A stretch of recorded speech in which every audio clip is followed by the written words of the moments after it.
ಬಾಗಲಕೋಟೆಯ ನವನಗರದಲ್ಲಿರುವ ಜಿಲ್ಲಾ ನ್ಯಾಯಾಲಯದಲ್ಲಿ ಬಾಂಬ್ ಬೆದರಿಕೆ ಕೇಳಿಬಂದಿದೆ.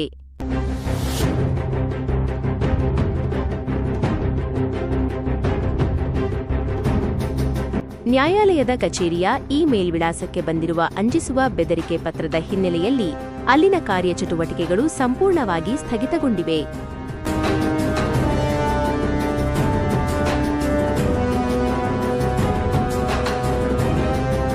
ಬೆದರಿಕೆಯ ಇಮೇಲ್ನಲ್ಲಿ ನಿಮ್ಮ ಜಿಲ್ಲಾ ನ್ಯಾಯಾಲಯದ ಪ್ರಮುಖ ಸ್ಥಳಗಳಲ್ಲಿ ಬಾಂಬ್ ಇಟ್ಟಿದ್ದೇವೆ, ಮಧ್ಯಾಹ್ನದ ಊಟದ ವೇಳೆಯಲ್ಲಿ ನಮ್ಮ ಸಿಬ್ಬಂದಿಗಳು ಸ್ಫೋಟಗೊಳಿಸಲಿದ್ದಾರೆ ಎಂಬಂತಾದ ಭೀತಿಜನಕ ಸಂದೇಶವನ್ನು ಕಳುಹಿಸಲಾಗಿದೆ ಎಂದು ತಿಳಿದುಬಂದಿದೆ.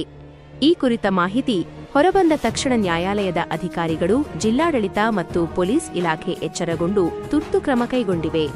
ನ್ಯಾಯಾಲಯದ ಒಳಗಿದ್ದ ನ್ಯಾಯವಾದಿಗಳು, ಕಕ್ಷಿದಾರರು ಹಾಗೂ ನೌಕರರನ್ನು ತಕ್ಷಣ ಹೊರಗೆ ಕರೆತರಲಾಗಿದೆ. ಭಯಭೀತರಾಗಿ ಆವರಣದಿಂದ ಹೊರಬಂದ ಜನರನ್ನು ನಿಗದಿತ ಸುರಕ್ಷಿತ ಪ್ರದೇಶಕ್ಕೆ ತರಲಾಗಿದೆ. ಸ್ಥಳದಲ್ಲಿ ಬಾಂಬ್ ನಿಷ್ಕ್ರಿಯ ದಳ ಹಾಜರಾಗಿ ಎಲ್ಲಾ ಕೊಠಡಿ ಮತ್ತು ಅಂಗಳಗಳಲ್ಲಿ ತಪಾಸಣೆ ನಡೆಸುತ್ತಿದೆ. ಈ ಘಟನೆ ಹಿನ್ನೆಲೆಯಲ್ಲಿ ಇಂದಿನ ಎಲ್ಲಾ ವಿಚಾರಣೆಗಳು ಮತ್ತು ನ್ಯಾಯಾಲಯದ ಕಾರ್ಯಚಟುವಟಿಕೆಗಳನ್ನು ತಾತ್ಕಾಲಿಕವಾಗಿ ಸ್ಥಗಿತಗೊಳಿಸಲಾಗಿದೆ.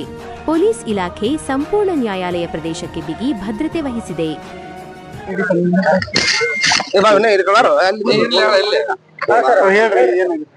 ಇವತ್ತು 11:05 ನಾವು ನ್ಯಾಯಾಲಯದ ಒಳಗಡೆ ಹೋದಾಗ ಓಪನ್ ಕೋರ್ಟ್ ನಲ್ಲಿ ಜಡ್ಜಸ್ಗಳು ಬಂದು ಕುಂತಾಗ ಒಮ್ಮಿನೊಮ್ಮೆಲೆ ಅವ್ರಿಗೆ ಏನೋ ಒಂದು ಮೆಸೇಜ್ ಬಂತು.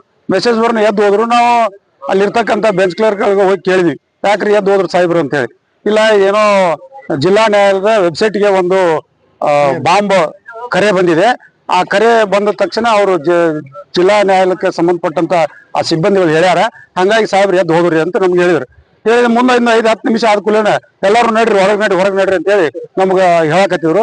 ಅಲ್ಲಿ ಇರ್ತಕ್ಕಂಥ ಕಕ್ಷಿದಾರರು ಮತ್ತು ವಕೀಲರು ಎಲ್ಲರೂ ಭಯಭೀತರಾಗಿ ನ್ಯಾಯಾಲಯದಿಂದ ಹೊರಗಡೆ ಬಂದಿವಿ.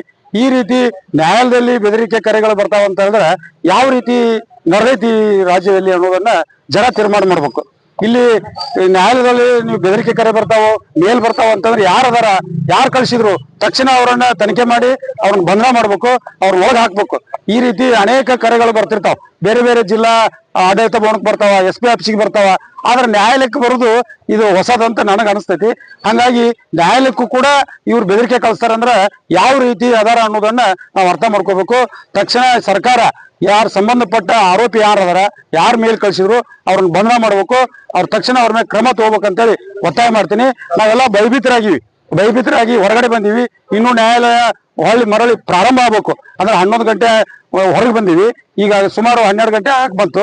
12 ಗಂಟೆ ಆದ್ರೂ ಇನ್ನೂ ನ್ಯಾಯಾಲಯ ತೆಗೆದಿಲ್ಲ. ಆದ್ರೆ ಸಂಬಂಧಪಟ್ಟ ಅಧಿಕಾರಿಗಳು ಬಂದಾರ ಅಂತ ಹೇಳ್ತಾರೆ. ನಾವು ಹೊರಗದೀವಿ, ನಮ್ಗೆ ಗೊತ್ತಿಲ್ಲ, ನಮ್ಮನ್ನ ಒಳಗೆ ಬಿಡಾಕ ತಯಾರಿಲ್ಲ. ಹಂಗಾಗಿ ಕಕ್ಷಿದಾರಿಗೂ ತೊಂದರೆ ಆಗೈತಿ, ವಕೀಲರಿಗೂ ತೊಂದರೆ ಆಗತ್ತೆ.